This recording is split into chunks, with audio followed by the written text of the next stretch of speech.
لقد كان لكم في رسول الله أسوة حسنة لمن كان يرجو الله واليوم الآخر وذكر الله كثيرا. ولما رأى المؤمنون الأحزاب قالوا هذا ما وعدنا الله ورسوله وصدق الله ورسوله وما زادهم إلا إيمانا وتسليما. من المؤمنين رجال صدقوا ما عاهدوا الله عليه فمنهم من قضى نحبه ومنهم من ينتظر وما بدلوا تبديلا.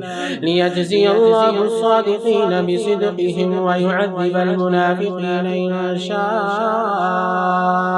أو يتوب عليهم إن الله كان غفورا رحيما.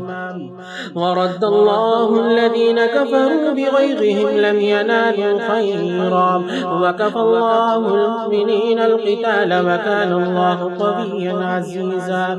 وأنزل الذين ظاهروهم من أهل الكتاب من صياصيهم وقذف في قلوبهم الرعب فريقا تقتلون وتأسرون فريقا وأورثكم أرضهم وديارهم وأموالهم وأرضا لم تطئوها وكان الله على كل شيء قديرا. يا أيها النبي قل لأزواجك إن كنتن تردن الحياة الدنيا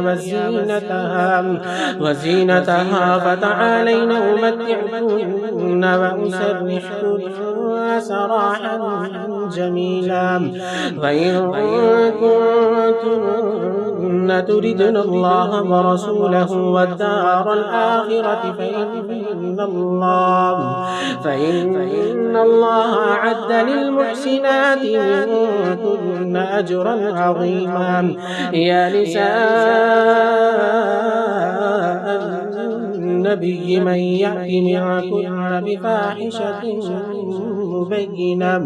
بفاحشة مبينة يضاعف لها العذاب ضعفين وكان ذلك على الله يسيرا. ومن يقنت منكن لله ورسوله وتعمل صالحا نؤتها أجرها مرتين وأعتدنا لها رزقا كريما. يا نساء النبي لستن كأحد من النساء إن اتقيتن فلا تخضعن بالقول فيطمع الذي في قلبه مرض وقلن قولا معروفا. وقرن في بيوتكن فلا تبرجن تبرج الجاهلية الأولى وأقمن الصلاة وآتينا الزكاة وأطعنا الله ورسوله إنما يريد الله ليذهب عنكم الرجس أهل البيت ويطهركم تطهيرا. واذكرن ما يتلى في بيوتكن من آيات الله والحكمة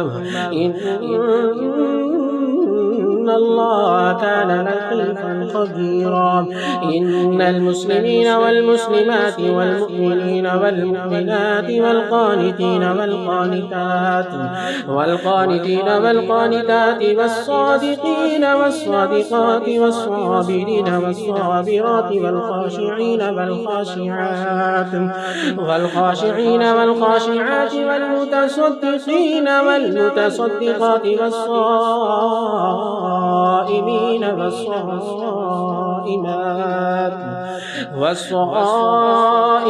والصائمات والحافظين فروجهم والحافظات